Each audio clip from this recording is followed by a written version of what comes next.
اللہ رب العزت نے اس کائنات میں اپنے قرب کے لیے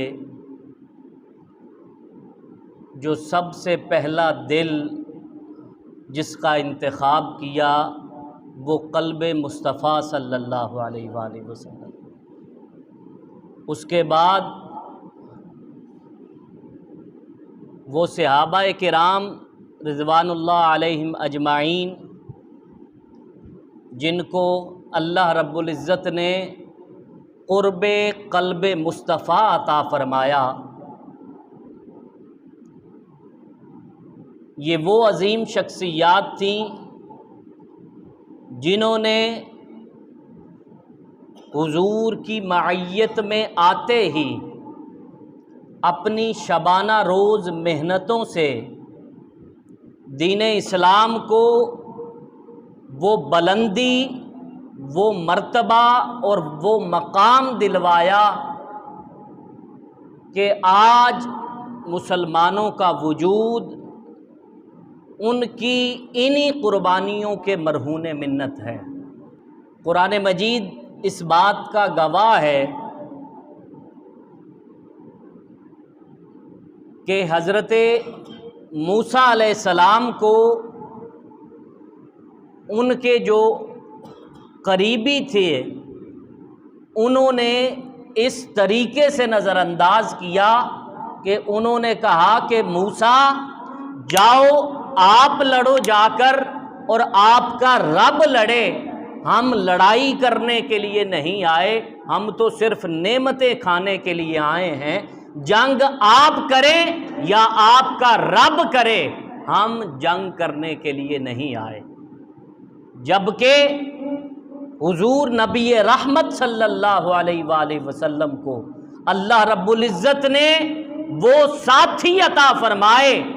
کہ وہ بدر کا میدان ہو یا احد کا میدان اور دیگر جتنے بھی مارکے ہوئے، ان سب مارکوں نے صحابہ نے اپنا تن من دھن اسلام پر قربان کر دیا۔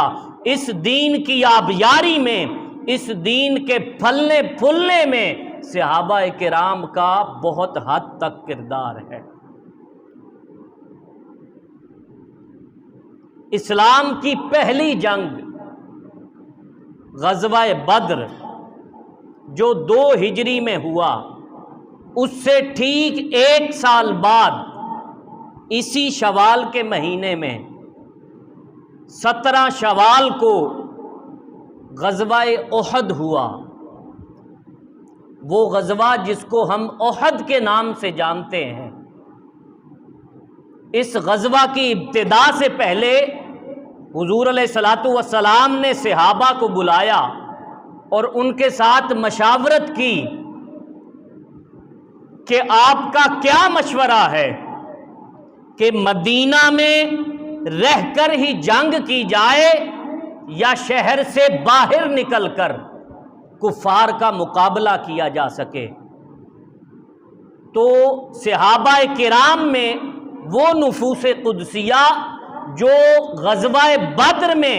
شریک نہ ہو سکے تھے، انہوں نے حضور سے عرض کی، حضور